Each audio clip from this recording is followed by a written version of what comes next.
देश के कई राज्यों में विधानसभा उपचुनाव की तिथि पहले 13 नवंबर तय की गई थी। इसके बाद अलवर जिले के रामगढ़ सहित राजस्थान में तो तारीख यथावत रखी गई, लेकिन उत्तर प्रदेश में इस तिथि को बढ़ा दिया गया है। इस पर कांग्रेस का कहना है कि एक और केंद्र सरकार वन नेशन वन इलेक्शन की बात करती है, वहीं इस तरह के फैसले बताते हैं कि निर्वाचन विभाग केंद्र के कहने पर काम कर रहा है। वरिष्ठ नेता SR यादव के अनुसार भाजपा जब एक साथ उपचुनाव ही नहीं करवा पा रही तो वन नेशन वन इलेक्शन किस तरह हो पाएंगे। यादव ने कहा कि उपचुनाव की तिथि निर्वाचन आयोग ने पहले ही तय कर दी थी, इसके बाद तारीख को आगे बढ़ाना संदेह पैदा करता है। देखिए, देश के जो बाई इलेक्शन हैं उनकी डेट फिक्स चुनाव कमीशन ने दे दिया था 13 तारीख, कहीं 20 तारीख, जहां झारखंड और मध्य प्रदेश के अंदर जो थे उनकी 13 और 20 था, और यहाँ जो बाई इलेक्शन जो हैं वो पूरे संपूर्ण देश के अंदर जो होने जा रहे थे उसमें 13 तारीख नियुक्त किया था।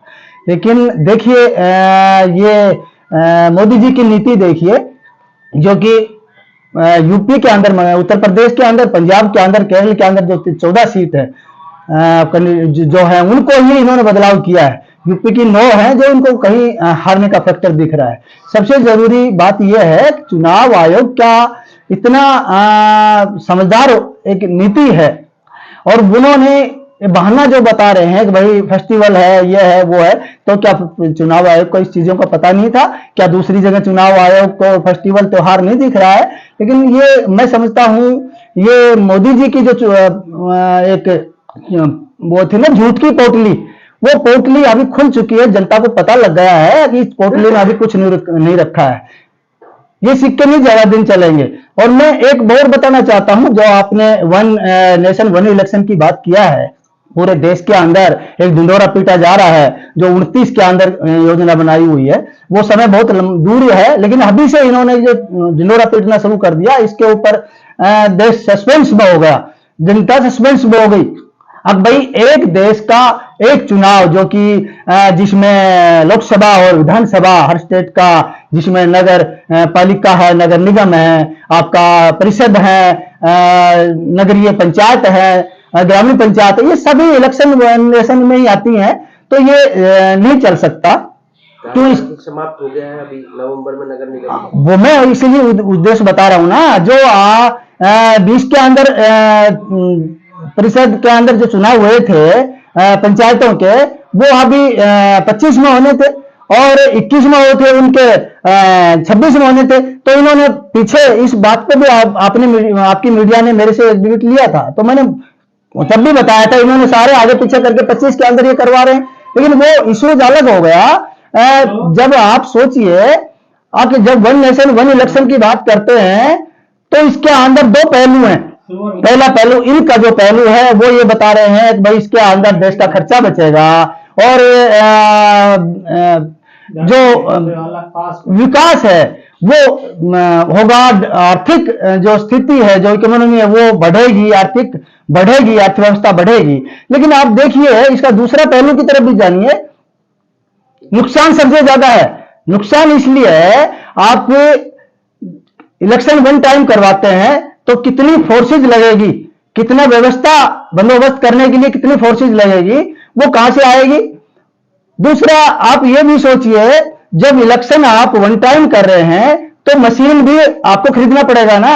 ईवीएम और वीवीपैट जो आप मशीन खरीदेंगे, मैं आपको सच्चाई बताना चाहता हूं, आपके सरकार के आंकड़े हैं, जब विधानसभा लोकसभा चुनाव होते हैं तो तकरीबन 4000 करोड़ रुपए खर्च आता है, और आप ईवीएम और वीवीपैट की मशीनें खरीदेंगे इस वन नेशन के इलेक्शन के लिए तो 9000 रुपए करोड़ खर्चा दिखाया हुआ आपकी सरकार ने।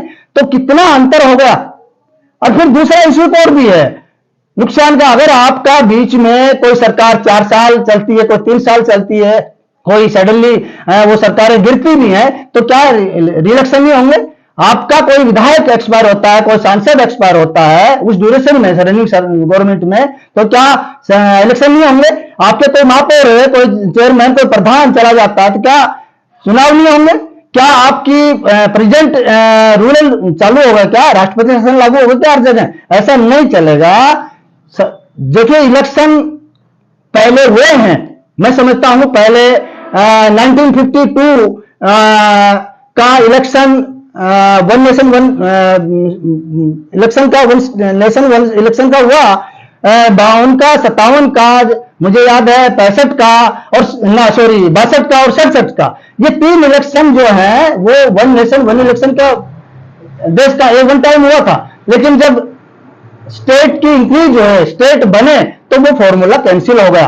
तो मैं समझता हूं ये इलेक्शन जो चल रहे हैं ऐसा ही चलेंगे और उसमें कई धांधली नहीं होनी चाहिए, लोगों को सस्पेंस में नहीं रखना चाहिए। उधर कांग्रेस के पूर्व विधायक राजेंद्र सिंह गणूरा ने भी कहा कि Bhajpa one nation one election की बात कहती है, लेकिन उपचुनाव भी ठीक ढंग से नहीं करवा पाना बताता है कि वन नेशन वाला पैटर्न लागू हो पाएगा।